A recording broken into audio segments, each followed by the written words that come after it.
യാക്കോബിന്റെ ലേഖനം 1-ാം അധ്യായം 12-13 തിരുവചനം. പരീക്ഷ സഹിക്കുന്ന മനുഷ്യൻ ഭാഗ്യവാൻ, അവൻ കൊള്ളാവുന്നവനായി തെളിഞ്ഞ ശേഷം കർത്താവ് തന്നെ സ്നേഹിക്കുന്നവർക്ക് വാഗ്ദത്തം ചെയ്ത ജീവകിരീടം പ്രാപിക്കും. പരീക്ഷിക്കപ്പെടുമ്പോൾ ഞാൻ ദൈവത്താൽ പരീക്ഷിക്കപ്പെടുന്നു എന്ന് ആരും പറയരുത്. ദൈവം ദോഷങ്ങളാൽ പരീക്ഷിക്കാത്തവൻ ആകുന്നു. താൻ ആരെയും പരീക്ഷിക്കുന്നതുമില്ല. ഓരോരുത്തൻ പരീക്ഷിക്കപ്പെടുന്നത് സ്വന്തം മോഹത്താൽ ആകർഷിച്ച് വശീകരിക്കപ്പെടുകയാൽ ആകുന്നു. പരീക്ഷ സഹിക്കുന്ന മനുഷ്യൻ അനുഗ്രഹീതനാകുന്നു. അവൻ കൊള്ളാവുന്നവനായി തെളിഞ്ഞ ശേഷം കർത്താവ് തന്നെ സ്നേഹിക്കുന്നവർക്ക് വാഗ്ദത്തം ചെയ്ത ജീവകിരീടത്തെ അവൻ പ്രാപിക്കുന്നു. എൻ്റെ ചോദ്യം ഇന്ന് ഈ മീറ്റിങ്ങിൽ അകത്തും പുറത്തുമായിരിക്കുന്ന പ്രിയപ്പെട്ടവരോട്, ഈ പരീക്ഷണങ്ങൾ നല്ലതാണോ?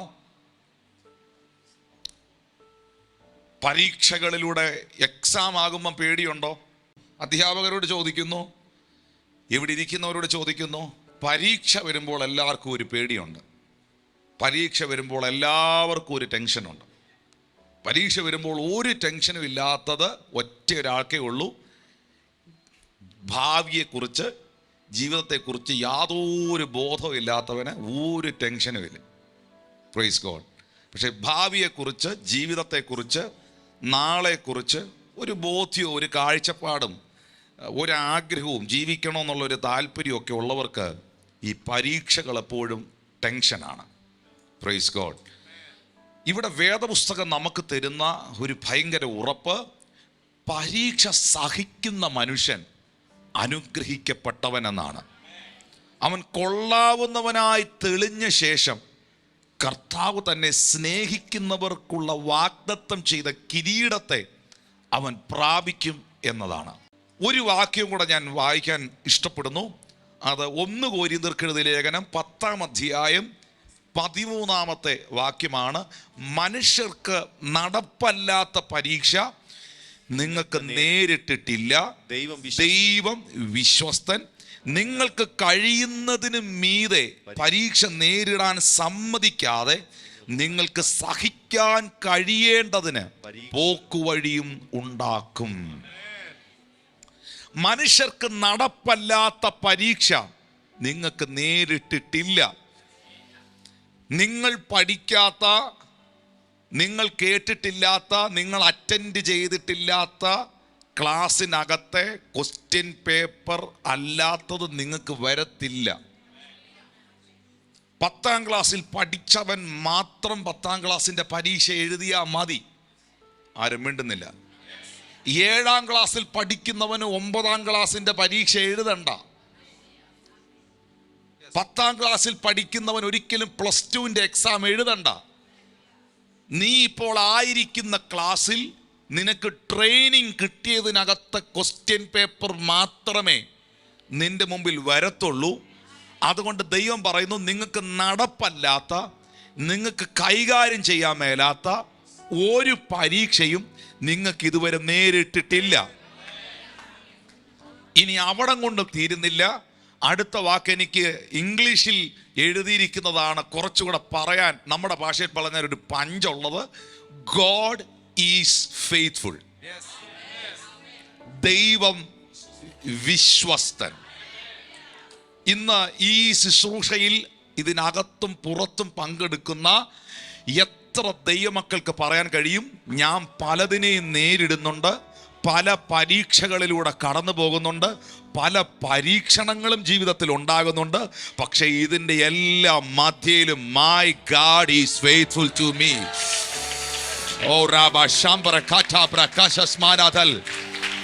വായ്കൾ തുറന്ന് പറയേണ്ടവർക്ക് അത് പറയാം, കൈ അടിച്ച് പറയേണ്ടവർക്ക് അത് പറയാം. ദൈവം വിശ്വസ്തൻ. എനിക്ക് കൈകാര്യം ചെയ്യാൻ കഴിയാത്ത വിഷയങ്ങളുടെ നടുവിലൂടെ ഞാൻ കടന്നു പോയപ്പോഴും ദൈവം എനിക്ക് വിശ്വസ്തൻ. എനിക്ക് കൈകാര്യം ചെയ്യുവാൻ കഴിയുന്ന കാര്യത്തിലൂടെ ഞാൻ പോയപ്പോഴും ദൈവം എനിക്ക് വിശ്വസ്തൻ.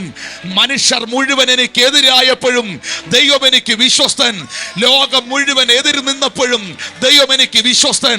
അസൂയാലുക്കളും പഹയന്മാരും ശത്രുക്കളും എനിക്കെതിരെ എഴുന്നേറ്റപ്പോഴും എൻ്റെ പിതാവ് എനിക്ക് വിശ്വസ്തൻ. Appa, you are faithful to me. You are faithful to my house. You are faithful to my children. You are faithful to my ministry. You are faithful to my family. You are faithful to my church. You are faithful, Lord. You are faithful, Lord. നിന്റെ ഭവനത്തിന്റെ ലോണുകളുമായുള്ള ബന്ധത്തിലും നിന്റെ സാമ്പത്തിക ഞെരുക്കങ്ങളുടെ നടുവിലും ആമേൻ ഹാല നിന്നെ സ്വീകരിച്ചവർ, നിന്നെ കൊണ്ടു നടന്നവർ, നിന്നെ ഒപ്പം നിർത്തിയവർ, നിനക്കെതിരായി തീരുന്ന രംഗങ്ങളിലും ദൈവം വിശ്വസ്തൻ. ദൈവം വിശ്വസ്തൻ. ഇത് ചിലരോടുള്ള ദൂതാണ്. ഒപ്പം നിന്നവർ, നിന്നെ സ്നേഹിച്ചവർ, കൂടെ നിന്നവർ, ആത്മീയരെന്ന് പറയുന്നവർ പോലും ഇന്ന് നിനക്ക് വിരോധമായി നിൽക്കുമ്പോഴും നിന്നോട് കർത്താവിന് പറയാനുണ്ട്, ദൈവം നിനക്ക് വിശ്വസ്തനാണ്.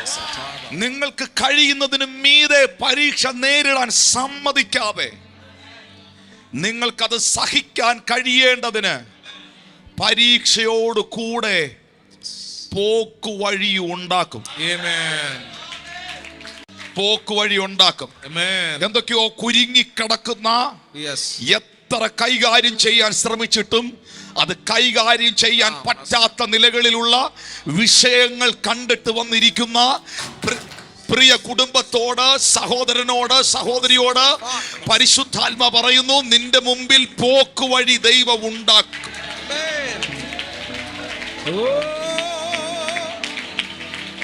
പോക്കുവഴി ഉണ്ടാക്കും. പരിഹാരം ഉണ്ടാക്കും. ആ വിഷയത്തിൽ വിടുതൽ ഉണ്ടാക്കും. ദൈവത്തിന്റെ കരം അതിനകത്ത് ചലിക്കുവാൻ ഇടയായി തീരും. നമുക്ക് 1 കൊരിന്ത്യർ 10:13 ഒന്നുകൂടെ പറയാം. മനുഷ്യർക്ക് നടപ്പല്ലാത്ത പരീക്ഷ നിങ്ങൾക്ക് നേരിട്ടിട്ടില്ല. ദൈവം വിശ്വസ്തൻ. നിങ്ങൾക്ക് കഴിയുന്നതിന് മീതെ പരീക്ഷ നേരിടാൻ സമ്മതിക്കാതെ നിങ്ങൾക്ക് സഹിക്കുവാൻ കഴിയേണ്ടതിന് പരീക്ഷയോട് കൂടെ പോക്കുവഴിയും ഉണ്ടാക്കും. ഇത് ഭയങ്കരമായിട്ട് ക്ലിയർ ആകുന്ന, ഇത് നമ്മുടെ മുമ്പിൽ ദൈവം ഈ പറഞ്ഞത് സത്യമാണെന്ന് തെളിയിക്കുന്ന ഒരു സംഭവത്തിലേക്ക് നിങ്ങളെ കൊണ്ടുപോവാണ്. ഉൽപ്പത്തി 22, ഉൽപ്പത്തി പുസ്തകം 22 1 മുതൽ 3 വരെയുള്ള വാക്യങ്ങൾ പ്രാരംഭത്തിൽ വായിക്കണം. അതിന്റെ ശേഷം ദൈവം അബ്രഹാമിനെ പരീക്ഷിച്ചത് എങ്ങനെയെന്നാൽ, അബ്രഹാമേ എന്ന് വിളിച്ചതിന് ഞാനിതാ എന്ന് അവൻ പറഞ്ഞു. അപ്പോൾ അവൻ, നിന്റെ മകനെ, നീ സ്നേഹിക്കുന്ന നിന്റെ ഏകജാതനായ ഇസഹാക്കിനെ തന്നെ കൂട്ടിക്കൊണ്ട് മോറിയാദേശത്ത് ചെന്ന് അവിടെ ഞാൻ നിന്നോട് കൽപ്പിക്കുന്ന ഒരു മലയിൽ അവനെ ഹോമയാഗം കഴിക്ക എന്ന് അരുളി ചെയ്തു. അബ്രഹാം അധികാലത്ത് എഴുന്നേറ്റ് കഴുതയ്ക്ക് കോപ്പിട്ട് കെട്ടി ബാലിക്കാരിൽ 2 പേരെയും തൻ്റെ മകൻ ഇസഹാക്കിനെയും കൂട്ടി ഹോമയാഗത്തിന് വിറക് കീറി എടുത്തും കൊണ്ട് പുറപ്പെട്ടു. ദൈവം തന്നോട് കൽപ്പിച്ച സ്ഥലത്തേക്ക് പോയി. 6 മുതൽ അബ്രഹാം ഹോമയാഗത്തിനുള്ള വിറകെടുത്ത് തന്റെ മകനായ ഇസഹാക്കിന്റെ ചുമലിൽ വെച്ചു. തീയും കത്തിയും താൻ എടുത്തു. ഇരുവരും ഒന്നിച്ച് നടന്നു. അപ്പോൾ ഇസഹാക്ക് തന്റെ അപ്പനായ അബ്രഹാമിനോട്, അപ്പാ എന്ന് പറഞ്ഞതിന് അവൻ, എന്താകുന്നു മകനെ എന്ന് പറഞ്ഞു.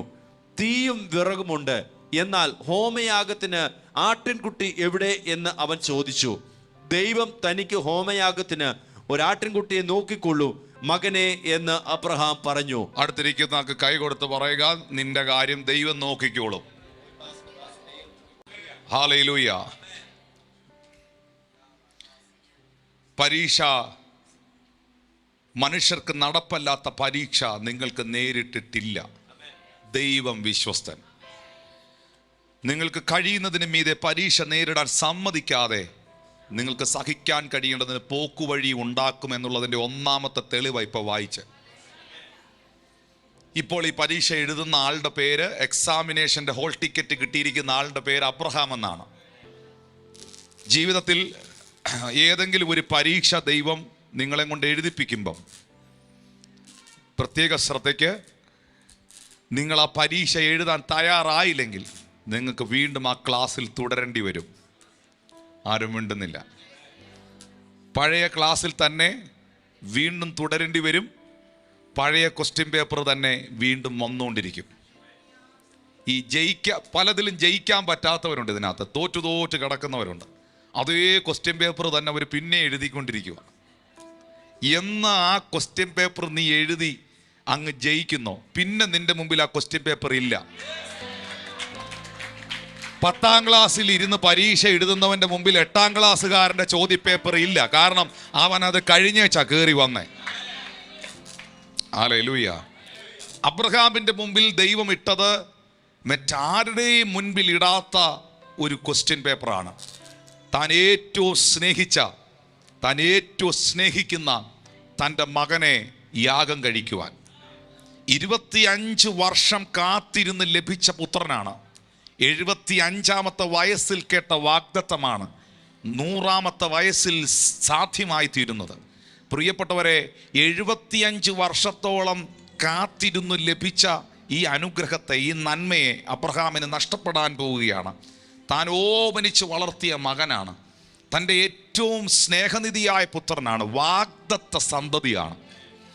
ഈ വാഗ്ദത്ത സന്തതിയും കൊണ്ട് മോറിയ മലയിലേക്ക് അബ്രഹാം പോകുന്നു. അവിടെ അബ്രഹാം ഒരു കാര്യം ആ പരീക്ഷയിൽ, ആ എക്സാമിൽ തെളിയിക്കുകയാണ്. ദൈവം ചോദിച്ച ചോദ്യം, you love me more than your sun, more than anything.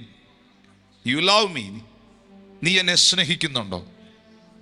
Yes or no കോളത്തിൽ ടിക്ക് ചെയ്യാം. അബ്രഹാം യെസ്സിനകത്ത് ടിക്ക് ചെയ്തു. യെസ്സിനകത്ത് ടിക്ക് ചെയ്തപ്പോൾ ദൈവം പറഞ്ഞു, എന്നാൽ മോനെ കൊണ്ടുവരാൻ പറഞ്ഞു. ഹല്ലേലൂയ. സാറായോട് ചോദിച്ചില്ല. സാറായോട് ചോദിച്ചാൽ സാറ സിസ്റ്റർ കൊടുക്കത്തില്ല. കാരണം ഒരു കാരണവശാലും കൊടുക്കുകയില്ല. സാറ വർഷങ്ങളായി കാത്തിരുന്ന് ലഭിച്ചതാണ്, നൊന്ത് പ്രസവിച്ചതാണ്. ഇസ്മായിലിനെ, ആഹാറിനെയൊക്കെ കണ്ട് മനസ്സ് മടുത്ത് നിരാശപ്പെട്ടിരുന്നപ്പോൾ ദൈവം കൊടുത്ത മറുപടിയാണ്, ഒരു കാരണവശാലും സാറ സമ്മതിക്കത്തില്ല. ഇവിടെ ഞാൻ നിൽക്കുമ്പോൾ പരിശുദ്ധാത്മാവ് എന്നെ ഒരു കാര്യം വ്യക്തമായി അറിയിക്കുകയാണ്. അബ്രഹാം ഇപ്പോൾ മോറിയായിലേക്ക് പോകാൻ പോകുന്നത് ആരാധന കഴിക്കാൻ വേണ്ടിയാണ്, ദൈവത്തെ പ്രസാദിപ്പിക്കാൻ വേണ്ടിയാണ്, ദൈവത്തിന് കൊടുക്കുവാൻ വേണ്ടിയാണ്. എന്നാൽ തൻ്റെ ഭവനത്തിനകത്ത് നിൽക്കുന്ന പ്രധാനപ്പെട്ട ആൾക്കാരുടെ പെർമിഷൻ അബ്രഹാം അതിനെ എടുക്കുന്നില്ല. ഇന്ന് കർത്താവ് നിന്നോട് പറയുന്നു, ആരാധനയുടെ വിഷയത്തിൽ, ദൈവത്തോടുള്ള ബന്ധത്തിൽ നിന്റെ കുടുംബാംഗങ്ങൾ പലരും നിനക്ക് അനുകൂലമല്ലെങ്കിലും ഈ വിഷയത്തിൽ നിനക്കാരുടെയും പെർമിഷൻ വേണ്ട. വീണ്ടും പറയുന്നു, ഇത് നീയും നിന്റെ ദൈവവുമായിട്ടുള്ള ബന്ധമാണ്. ഇത് നീയും നിന്റെ ദൈവവുമായിട്ടുള്ള ഉടമ്പടിയാണ്. ഇത് നീയും നിന്റെ കർത്താവുമായിട്ടുള്ള കവനന്റ് ആണ്. അബ്രഹാം ഇസഹാക്കിനെയും കൊണ്ട് മോറിയ മലയിലേക്ക് നടന്നു നീങ്ങുന്നു. ഇനി അടുത്തൊരു കേസ് ഞാൻ പറയുന്നത്, ഇസഹാക്ക് അബ്രഹാമിനോട് ചോദിക്കുന്നു, അപ്പ വിറകും കത്തിയുമുണ്ട്, യാഗത്തിനുള്ള മൃഗം എവിടെയാണ്? കാരണം അപ്പൻ ആരാധിക്കുന്നത് ഏത് നിലകളിലാണെന്ന് 12 വയസ്സേ കൊച്ചനുള്ളെങ്കിലും അവൻ വർഷങ്ങളായിട്ട് ഇത് കണ്ടുകൊണ്ടിരിക്കുന്നതാണ്. അവൻ്റെ അപ്പൻ ആരാധിക്കുന്നത് എങ്ങനെയാണ്? അവൻ അപ്പൻ പ്രാർത്ഥനയ്ക്ക് പോകുമ്പോൾ കയ്യിൽ എന്തൊക്കെ കാണും? അവൻ അപ്പൻ ആരാധനയ്ക്ക് പോകുമ്പോൾ എന്തൊക്കെ പക്കൽ കാണുമെന്ന് അപ്പനെ ശ്രദ്ധിച്ച മകൻ പറയുന്നു. അപ്പനെ നോക്കിയിട്ട് പറയുന്നു, അപ്പ ഇന്ന് യാഗത്തിന് ആടില്ലല്ലോ, ഇന്ന് യാഗത്തിന് യാഗമൃഗമില്ലല്ലോ. ഈ സമയത്ത് ഇസഹാക്കിന് അറിയാം, അബ്രഹാമിന് അറിയാം യാഗവസ്തു തൻ്റെ മകനാണെന്ന്. പക്ഷേ അവിടെയും അബ്രഹാം തൻ്റെ വാ കൊണ്ട് പറയുന്ന വാക്ക് ഭയങ്കര ശക്തമാണ്, മോനെ ദൈവം നോക്കിക്കോളും. അബ്രഹാം ഇസഹാക്കിനെ യാഗപീഠത്തിൻ്റെ മേൽ കിടത്തി.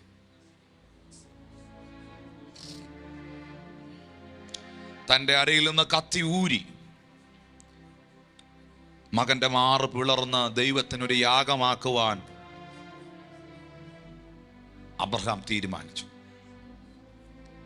ഞാൻ അവിടെ കാണുന്നൊരു കാഴ്ചയാണ്, കത്തിക്കും ഇസഹാക്കിനും ഇടയിൽ കയറിയൊരു ദൈവം.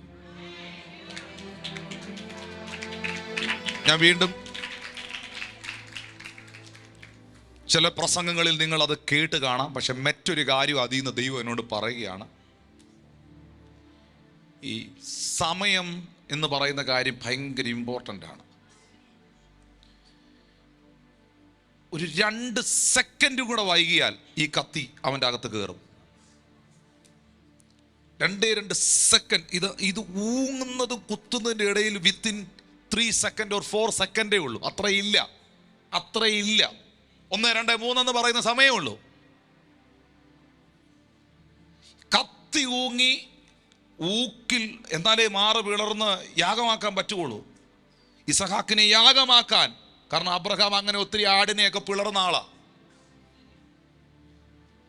യാഗമാക്കാൻ കൈ ഊങ്ങുമ്പോൾ ഇസഹാക്കിനും കത്തിക്കും ഇടയിൽ ദൈവം കേറിട്ട് പറഞ്ഞു, ബാലന്റെ മേൽ കൈവെക്കരുത്.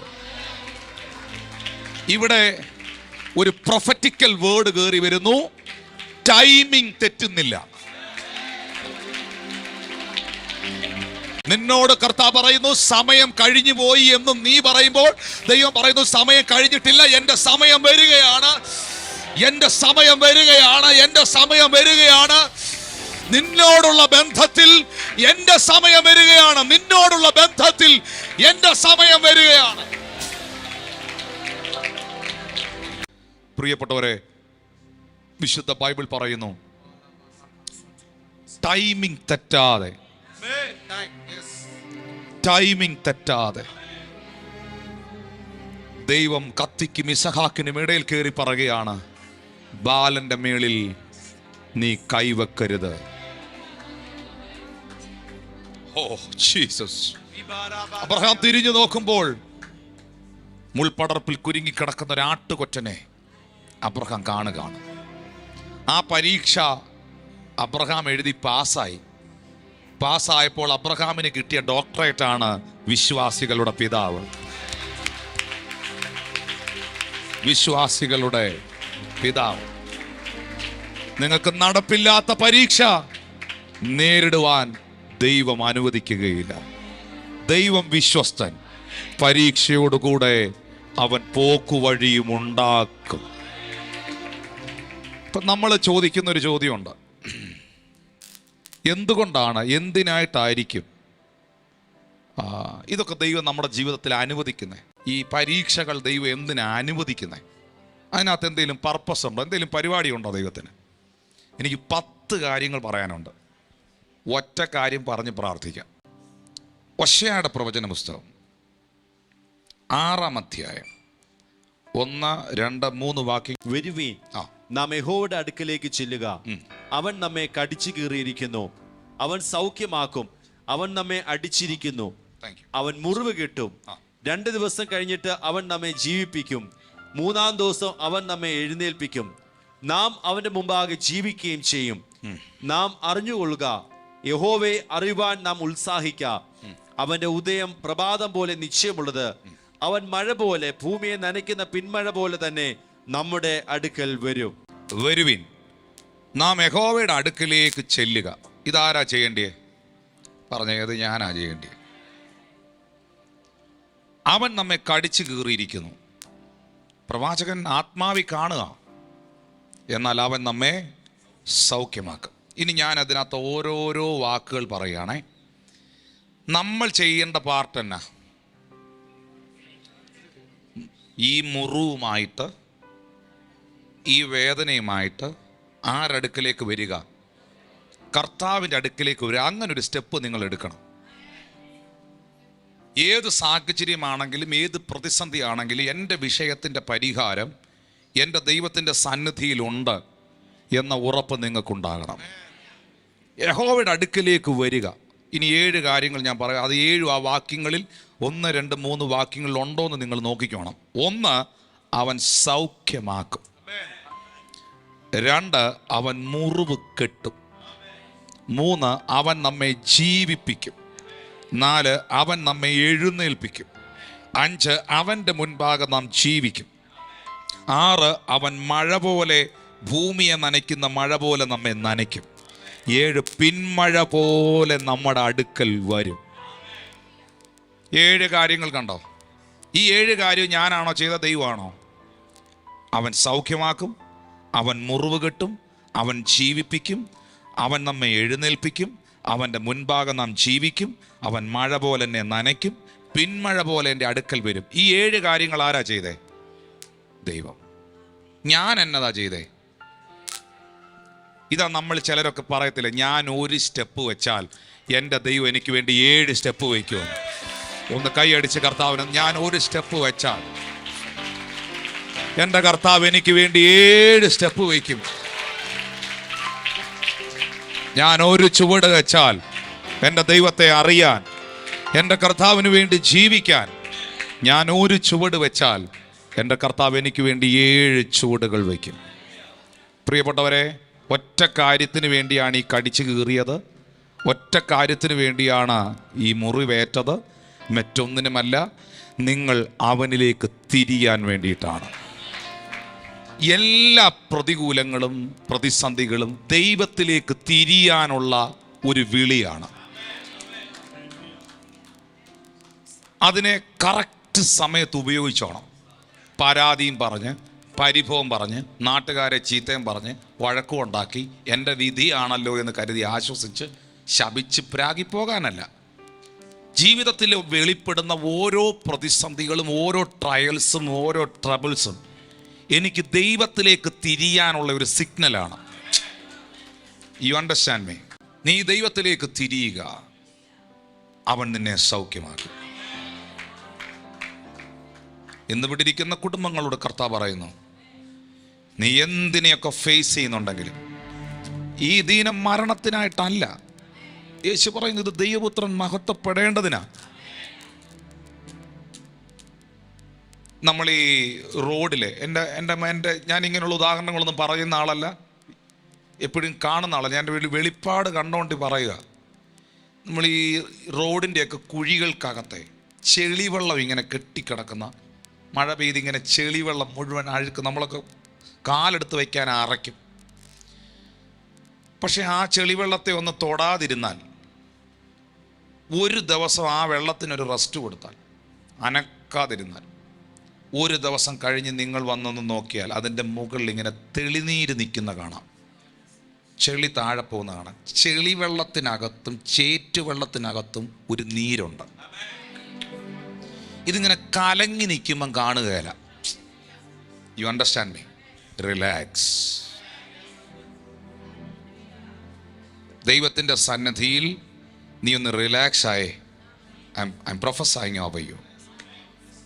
നീ ഒന്ന് റിലാക്സ് ആയി, വേവറിങ് എല്ലാം അവസാനിപ്പിച്ച്, ടെൻഷൻ എല്ലാം അവസാനിപ്പിച്ച്, ഒന്ന് പോയി ബൈബിളും ഒക്കെ ആയിട്ട് ഇരുന്നൊന്ന് റിലാക്സ് ആയി. നിനക്ക് പലതും വെളിപ്പെട്ടു വരും.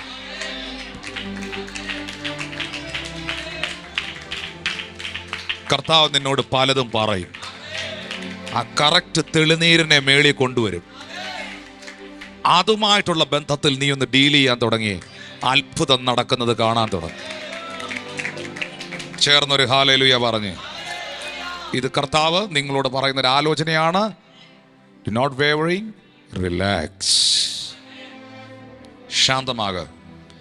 Your time is coming, your day is coming. സമയം തെറ്റുകയില്ല. എൻ്റെ കർത്താവിനെ പോലെ right time. Is not early, is not late. നേരത്തെ വരികയില്ല, താമസിച്ചും വരികയില്ല. കൃത്യ സമയമായിരിക്കും. ആ കൃത്യ സമയത്ത് ദൈവം ആ കാര്യം ചെയ്തിരിക്കും. അപ്പോൾ എന്തിനാ കടിച്ചു കീറിയേ? കർത്താവിലേക്ക് തിരിയാൻ. അപ്പം ഈ സമയത്തെക്കുറിച്ച് ഞാൻ പറഞ്ഞല്ലോ, അതുകൊണ്ട് നിർത്താം. സമയത്തെക്കുറിച്ച് ഞാൻ പറഞ്ഞല്ലോ. യെശയ്യാവിൻ്റെ പ്രവചന പുസ്തകം 55:6-7 വാക്യം.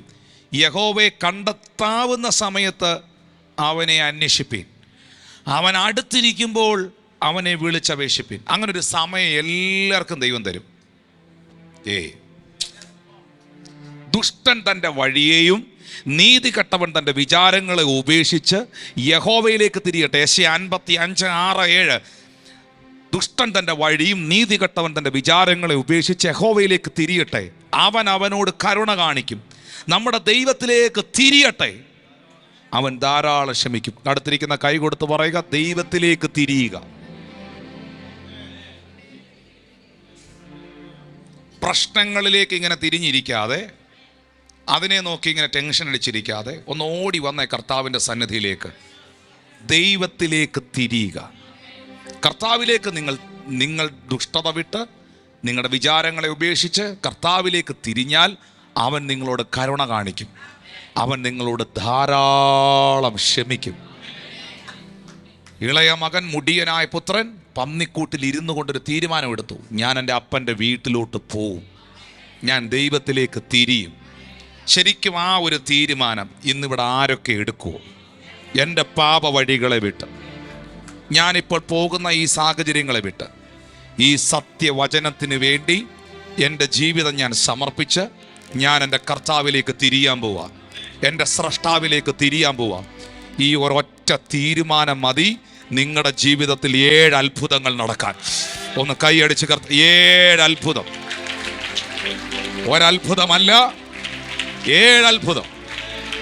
7 അത്ഭുതം. നിന്റെ ഭർത്താവ് ദൈവത്തിലേക്ക് തിരിയട്ടെ, നിന്റെ ഭാര്യ ദൈവത്തിലേക്ക് തിരിയട്ടെ, നിന്റെ മക്കൾ ദൈവത്തിലേക്ക് തിരിയട്ടെ, നിന്റെ കുടുംബാംഗങ്ങൾ ദൈവത്തിലേക്ക് തിരിയട്ടെ, നിന്റെ സഹോദരങ്ങൾ ദൈവത്തിലേക്ക് തിരിയട്ടെ, നിന്റെ സഹോദരിമാർ ദൈവത്തിലേക്ക് തിരിയട്ടെ.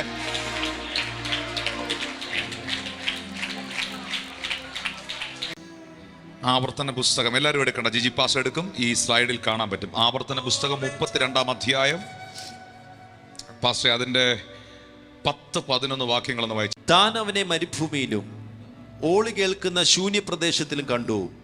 അവനെ ചുറ്റി പരിപാലിച്ച് കൺമണി പോലെ അവനെ സൂക്ഷിച്ചു.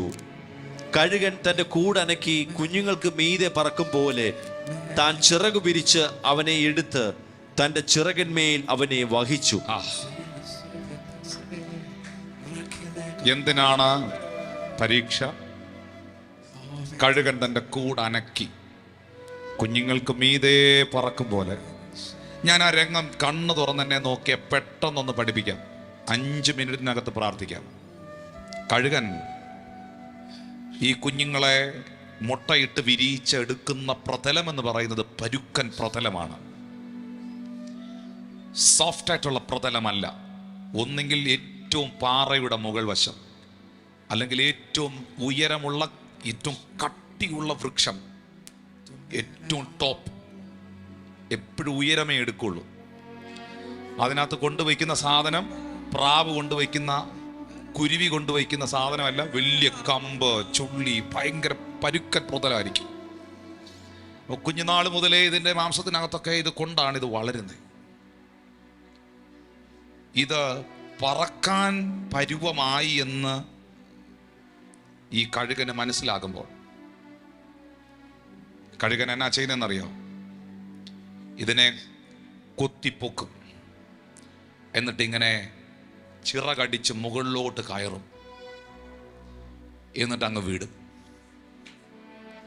അപ്പോ കൊച്ചിന് തോന്നണം, അയ്യോ ഞാനിപ്പോ താഴെ വീഴും, തറയിൽ പോകും, ഞാൻ വീണ് പോകും, ഞാൻ തകർന്നു പോകും, ഞാൻ വീണ് പോകും എന്ന് നിനക്ക് തോന്നണം. നിനക്കങ്ങനെ തോന്നിയാൽ മാത്രമേ നീ മേലോട്ട് നോക്കുള്ളൂ.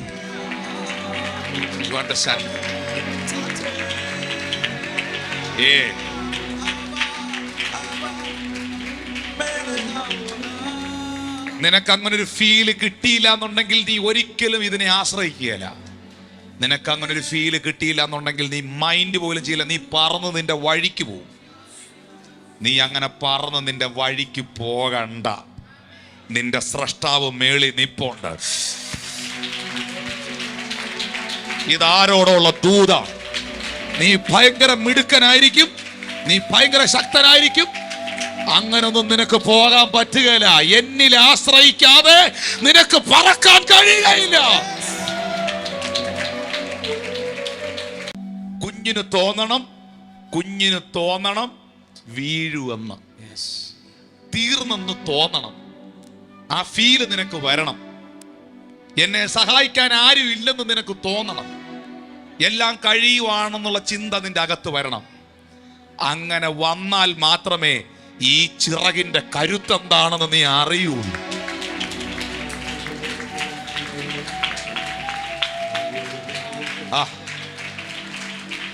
ഇത് ആ രംഗം നിങ്ങൾ കണ്ടിട്ടുണ്ടോന്ന് എനിക്കറിയൂല. ഈ ചുണ്ടി നീ മാംസകഷ്ണത്തെ ഈ ചെറിയ ചിറകുള്ള കഴുകനെ അങ്ങ് വിടും. ഇതൊന്ന് അട്ടിക്കും, ഒന്ന് കളിക്കും, ഒന്ന് കറങ്ങും. ഇങ്ങനെ മലനടിച്ചൊക്കെ ഇങ്ങനെ പോയി പാറയുടെ മേളിൽ വീണ് അടിച്ച് വീഴുമെന്ന് ഇത് തോന്നുന്ന ആ ടൈമിങ് ഭയങ്കരമാണ്. ഇങ്ങനെ വന്ന് കോരി എടുത്തോണ്ടൊരു പോക്കും.